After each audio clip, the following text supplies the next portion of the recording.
Bonsoir Mustapha. Bonsoir Aminata Yayamega. L'actualité dans les parutions de cette semaine est axée sur l'insécurité, la corruption, l'impunité et la lutte contre le terrorisme.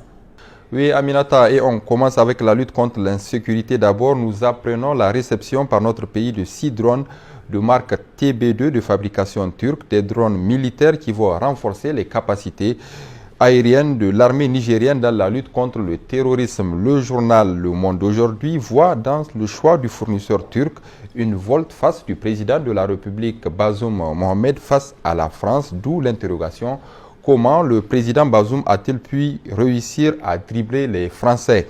En réussissant ce coup de poker, le président Bazoum entend sans doute faire la part des choses. Si la France reste un ami, elle n'a pas pour autant convaincu de l'efficacité de sa présence militaire aux côtés du Niger. Rappelle le confrère, le chef de l'État nigérien a donc décidé de changer son fusil d'épaule. Il l'a dit dès ses premiers mois à la tête de l'État.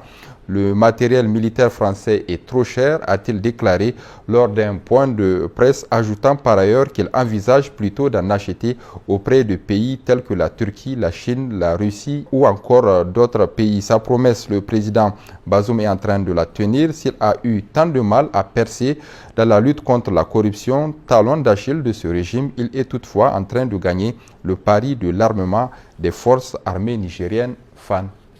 Le canard en furie de cette semaine s'intéresse à l'impunité avec cette nouvelle affaire de matériel militaire non livré au ministère de la Défense nationale sous fond de favoritisme. Et c'est sous le titre « Marché d'armement au ministère de la Défense » qui est ce jeune homme recommandé par le ministre Kalla Moutari. Le journal a plaqué à sa une lettre de recommandation qui date d'avril 2019, délivrée par le ministre de la Défense de l'époque, Kalla Moutari. Lettre de recommandation qui a favorisé l'octroi de marchés publics à Khalif Sécurité, une société de droit nigérien. Celui que le journal présente comme un conseiller occulte à la présidence de la République a bénéficié d'un gigantesque marché pour l'achat d'armes lourdes, de munitions, de blindés et même d'avions. Sur ces commandes, l'intéressé aurait reçu une avance de plusieurs milliards de francs CFA, équivalent à 30% du coût total des commandes, sans pour autant rien livrer. L'intéressé voyage de capitale en capitale, séjournant dans des hôtels de haute facture pour faire la bamboula. Dans le cadre des investigations ouvertes, il est ressorti que le responsable de Khalif Sécurité aurait arnaqué un opérateur économique pour construire l'internat des jeunes filles de Moujia dans le département d'Ilela, fief de l'ancien président de la République Issoufou Mahamadou. Un internat que le sieur Abdelkader Aboubakar Mamadou a offert gracieusement pour accompagner et renforcer les efforts du président Bazoum Mohamed dans son plan de redressement du système éducatif nigérien. Par ce acte, il cherche très certainement une hypothétique protection auprès du président Bazoum. Mais selon le canard en furie, cette stratégie aurait très certainement abouti si l'homme était autre que Bazoum, un président qui est accroché à son triptyque Bassani Bassabou, doublé de l'opération Boulala. Les Nigériens attendent le dénouement de cette affaire, Khalif Sécurité, pour véritablement apprécier à sa juste valeur le degré de l'engagement du président de la République quant à la lutte contre l'impunité et le détournement des deniers publics. Et sur la même affaire, le journal Le Courrier, numéro 711, paru ce jeudi matin, nous apprend que le jeune Abdelkader, responsable de la société Khalif Sécurité, aurait pris la poudre d'escampette. Depuis le 20 mai dernier, il n'est plus au pays. Il aurait pris cette option sur les conseils avisés d'un proche du président de la République, un président de la République qui aurait d'ailleurs piqué une colère indicible suite à la révélation de l'affaire par le Courrier.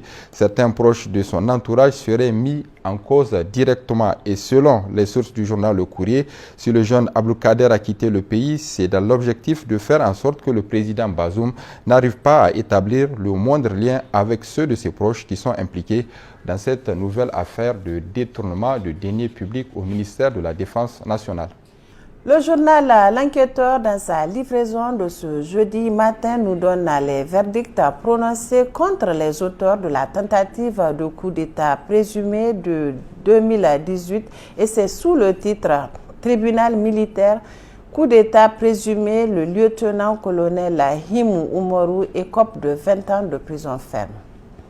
La première session ordinaire des audiences militaires a pris fin ce mercredi 25 mai avec le plus gros des 12 dossiers inscrits au rôle de la dite session, écrit le journal L'Enquêteur de ce matin. Il s'agit de la tentative de coup d'État contre l'ancien président de la République Issoufou Mahamadou. Les faits remontent en décembre 2018 et à la suite de cette affaire, plusieurs militaires et civils ont été arrêtés et placés en détention depuis le 14 décembre 2018. Après 3 ans et 5 mois, ils sont désormais fixés sur leur sort à l'issue des assises de la première session ordinaire du tribunal militaire qui a rendu son verdict le mercredi 25 mai 2022. Le lieutenant-colonel Himou Oumarou, absent au procès, a écopé de 20 ans de prison ferme, la peine maximale. Quant aux complices qui ont participé au présumé complot des militaires et des civils, au nombre de 5, ils ont tous été condamnés à 5 ans de prison ferme chacun. Le colonel Zangina Soumana, présumé cerveau de la tentative de coup d'État, décédé en décembre 2020, a vu l'action publique éteinte à son encontre. Il faut rappeler, selon le journal L'Enquêteur, que c'est le énième coup d'État sous la Renaissance dans lequel des militaires et des civils ont été condamnés à des peines privatives de liberté. Intégration des spécialistes à la douane, les instructions du président de la République mises à mal par le ministre des Finances, et c'est le titre qui barre la une du journal L'Actualité de cette semaine. Oui, Aminata Yaya Maïga, presque 2 mois après que le président de la République ait instruit son ministre des Finances à finir définitivement avec l'histoire de ces concours de recrutement de spécialistes à la douane en mettant immédiatement les admis dans leurs droits, la question ne semble pas en toute vraisemblance tenir à cœur au dit ministre. Certaines sources proches du dossier, contactées par le journal L'Actualité, disent d'ailleurs n'avoir aucune information au sujet de l'avancement ou non de ce dossier. Mais 2 mois, c'est un temps largement raisonnable pour établir et signer de simples arrêtés de nomination et affectation, estime le confrère. Cette absence d'information est perçue par le journal L'Actualité comme non seulement un refus de se plier à une décision de justice, mais aussi et surtout un refus de se plier aux injonctions données par le président de la République, Bazoum Mohamed. Si même les instructions données par un président de la République peuvent être purement et simplement jetées à la poubelle par un ministre, on est alors en droit de se demander qui est le véritable chef, le président ou le ministre, s'interroge le journal.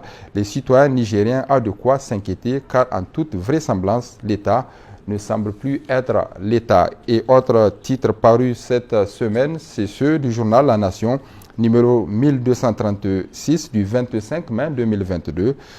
Infrastructure, le président de la République, Bazoum Mohamed, instruit d'accélérer la construction du barrage de Kandaji. À la une du journal Le Nouveau Républicain numéro 426 du 26 mai 2022, tuerie de l'armée française à Terra et la justice. L'argent couvre le crime et c'est fini. Enfin, Mustapha, le journal Air Info qui nous a fait parvenir sa livraison de la semaine dernière a consacré sa une à un sujet relatif à un démantèlement d'un réseau de kidnapping à Agadez. Le journal nous rapporte l'exploit de la police d'Agadez qui a réussi à démanteler un réseau de 5 malfaiteurs auteurs d'un enlèvement d'enfants. Un enfant âgé de 18 mois kidnappé avec la complicité des membres de sa famille. Les faits se sont produits le 23 avril 2022 au quartier d'Agmanet d'Agadez. Après leur forfait, les ravisseurs ont voulu échanger l'enfant contre une rançon de 5 millions de francs CFA, nous rapporte le confrère. Au bout de 10 jours d'investigation, la police d'Agadez a finalement retrouvé l'enfant et mis la main sur 5 individus présumés coupables d'enlèvement, de séquestration et de chantage. Mustapha Abdraman Zongouma, merci. Merci Aminata Yayamega. Messieurs, dames, merci également à vous de nous avoir suivis. Restez en notre compagnie. Nos programmes se poursuivent sur Bonferré Télévision.